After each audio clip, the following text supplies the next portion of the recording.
what is a poem purist?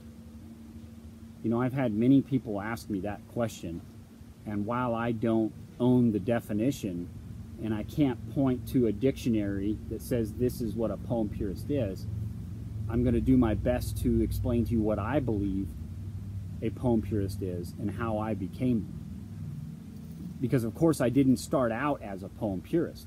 You know, I started out probably like many of you, and printing off Forrest Fenn's poem and reading it. And this is my copy, and I will try and put it on the video so you can see it. But what you're going to find when you look at it is I made some initial assumptions of what I felt key words and phrases meant. And then I immediately jumped on the forums, and what I found out is that there was many people that believed the same thing. They were echoing exactly what I thought too. And it just kind of further ingrained my beliefs in those initial naive assumptions about what those words and phrases meant. So I kind of jumped on the bandwagon. I kind of started following the herd mentality and believing things like, you know, Warm Waters Halt had to be the Madison Junction. You know, and isn't that what Forrest Fenn tells us to do? Is to, you got to figure out where to start. You got to figure out where Warm Waters Halt.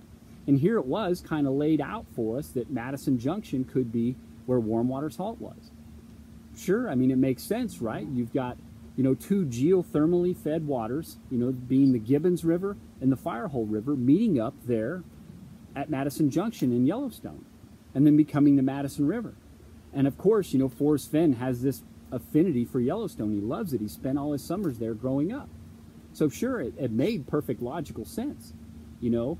So I kind of jumped on that bandwagon, and I built this whole elaborate solve based on, you know, information outside of the poem, you know, stuff that was in the book, stuff that was historical references, all kinds of stuff. And it was beautiful, in my opinion, you know. And then what happened? I failed. I failed miserably, you know. Like everybody else, I failed in trying to find Forrest Fenn's treasure. And that was a tough pill to swallow, you know. I mean, it's hard to admit that you fail in something. And I tell you, I'm a poor sport, you know. I hate to lose, you know. I'll wear that like a badge of honor, you know. Call me a poor sport, okay. But what I did do is I picked myself up and I started trying to reevaluate what I did wrong. And I started realizing it's just not me that is doing something wrong. It's all of us. You know, what are all of us searchers doing wrong? How are we missing this? How are we not finding it? How is there no certainty? You know, and the starting point. What is going on here?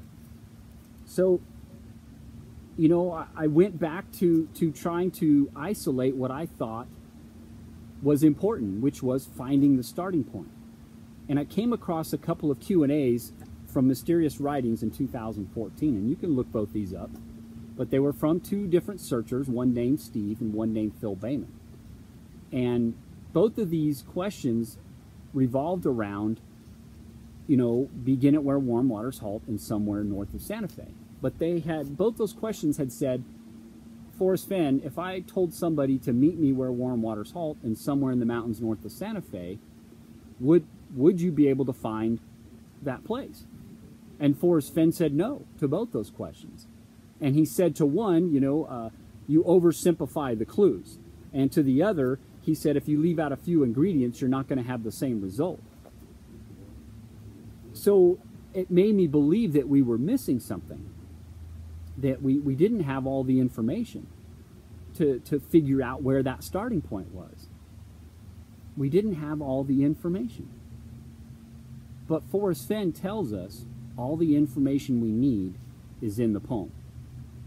And that was the epiphany for me. Because what I realized was that if Forrest Fenn is being truthful and stating that all the information we need to find the treasure is in the poem, then the information, the ingredients, and the rest of the information that helps us to not oversimplify the clue is in the poem.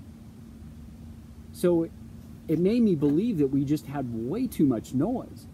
We've got 186 scrapbooks, we have weekly words, we have periodic words, special words, all these different things that are floating out there. We have tons and tons of information on all these forums. It was overwhelming. I mean, just look at it this way. We have 28,000 words in that book, but only 166 words in that poem. So I started thinking, I just need to focus on the poem. If all the information is there, then why am I looking at all this other stuff? Let me just focus on the poem. So I started listening to the poem. I really started paying attention to it. And let me tell you something. I started hearing what it was telling me. I mean, did you know that it was Edgar Allan Poe that initiated the mystery novel, one in which the reader, as well as the detective in the novel, had all the information that they needed to solve the case.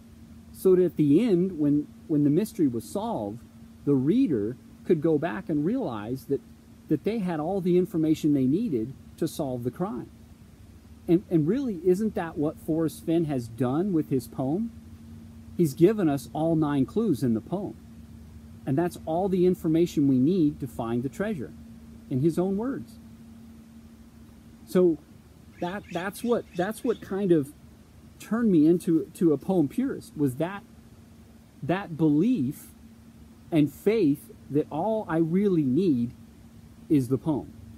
Now of course, those clues in the poem still need to be, figured out. They still need to be interpreted, and that's not easy. It's difficult. I mean, he said, it's going to be difficult. So it's kind of exactly what Forrest Fenn has done, kind of like Edgar Allan Poe. He's given us all the information we need. It's right there. Now, sure, I'm not saying Forrest Fenn has told us that, there's other subtle clues sprinkled in the stories of the book. But again, it just feels like too much noise. I'm not saying that those hints, and subtle clues in the book can't help you out. Sure, I'm not debating that at all. But trying to, in my opinion, isolate, whatever those subtle hints are out of the 28,000 words in the poem is almost next to impossible to do without allowing your preconceived bias to kind of guide you in believing that what you think is a subtle hint actually is one. Because if you have this belief that Yellowstone is that special place, then you're going to look for and find everything in those 28,000 words or in historical references and everything else outside the book that's going to confirm that preconceived belief that Yellowstone is. And let me tell you, there's no absence of confirmation bias. I can tell you that for real. So to me, it was more direct to just focus on the mere 166 words in the poem. So, to me, again, my definition of what a poem purist is one that has belief and faith that all the information we really need is in the poem. Now, of course, you still got to interpret what those words mean. So have a good understanding of word meaning, grammar, and how to read a map were critical and what it takes to solve this. And I think that that's just the bare minimum, and again, and Forrest says in the Moby Dickens interview that, he looked up the meaning of words. We really don't know what our words mean, and sometimes we use them erroneously. And wasn't that what I was doing in my naive assumptions of what key words were? That I was looking at where warm waters halt, what that was, without first identifying the context of what halt meant, or what waters meant, or what warm meant. All those different things put together gives you the context of what everything means. So, that's how I kind of evolved into what I call a poem purist. Yes, all those things outside of the poem can be helpful, and I'm not saying don't look at those things, but for me, being a poem purist, again, is having the belief and faith that all the information I needed to solve this riddle was in the poem, and having a good understanding of word meaning, grammar, and how to read a map was critical. And folks, I've said this time and time again. It matters not how we come to the correct solve. It only matters that one of us does. So if you can come to a correct solve by using hints and the book and everything else, more power to you. I choose, as what I call a poem purist, as using what I think is the most direct method, and that is just a mere 166 words in the poem. Folks, good luck, and I'll catch you on the flip side.